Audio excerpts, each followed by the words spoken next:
ஆண்டவரும் உலக இரட்சகருமாகிய இயேசு கிறிஸ்துவின் இனிய நாமத்தில் யாவருக்கும் என் அன்பின் வாழ்த்துக்கள்.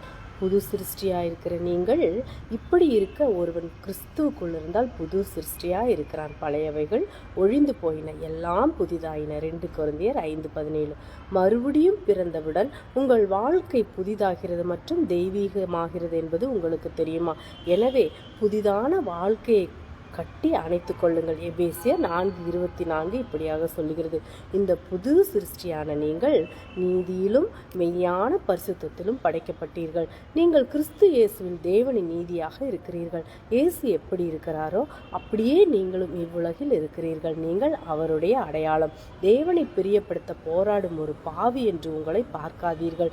இது உங்கள் கிறிஸ்தவ வாழ்க்கையில் உங்களை செயலிழக்க செய்யும். மாறாக நீங்கள் கிறிஸ்துவில் உள்ள தேவனின் நீதி என்பதை உணர்ந்து கொள்ளுங்கள். கொலோசியர் 1:22 எப்போதும் தியானியுங்கள். உங்களுக்காக கிறிஸ்துவின் தியானமான மரணத்தின் அற்புதமான வினைவே அது சொல்கிறது. தேவனின் பார்வையில் உங்களை பரிசுத்தமாகவும் குற்றமற்றவர்களாகவும் கண்டிக்க முடியாதவர்களாகவும் காட்டுவதற்காகவே யாவற்றையும் அவர் செய்தார். மேலும் அவர் வெற்றி பெற்றார். உங்களில் உள்ள அவருடைய வாழ்க்கையும் இயல்பும் பாவத்துக்கு மேலாக வாழ உங்களுக்கு வல்லமை அளிக்கிறது.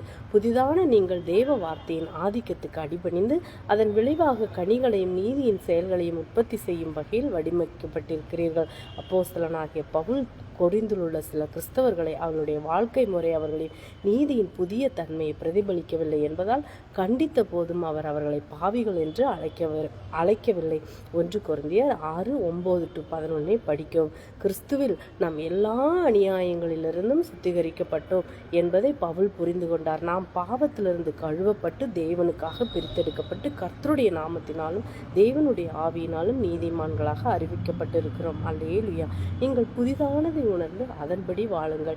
தேவ வார்த்தையை அதிகமாக படிக்கவும், ஏனென்றால் அது உங்களை பிரதிபலிக்கிறது, மேலும் உண்மையான உங்களை விவரிக்கிறது. இது கிறிஸ்துவில் உங்களின் மெய்யான மகிமையை காட்டுகிறது.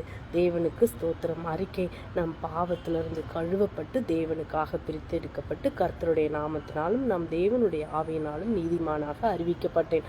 ஆகையால் நான் நீதியில் நடந்து நீதியின் கிரியையும் கனிகளையும் விளைவிக்கிறேன். நான் ஒரு இருண்ட உலகில் ஒரு ஒளி, பாவிகளின் பாதைகளை ஒளிர செய்கிறார். அதனால் அவர்கள் பார்க்கவும் ராஜ்யத்துக்குள் நுழைவும் முடியும். அல்லேலூயா.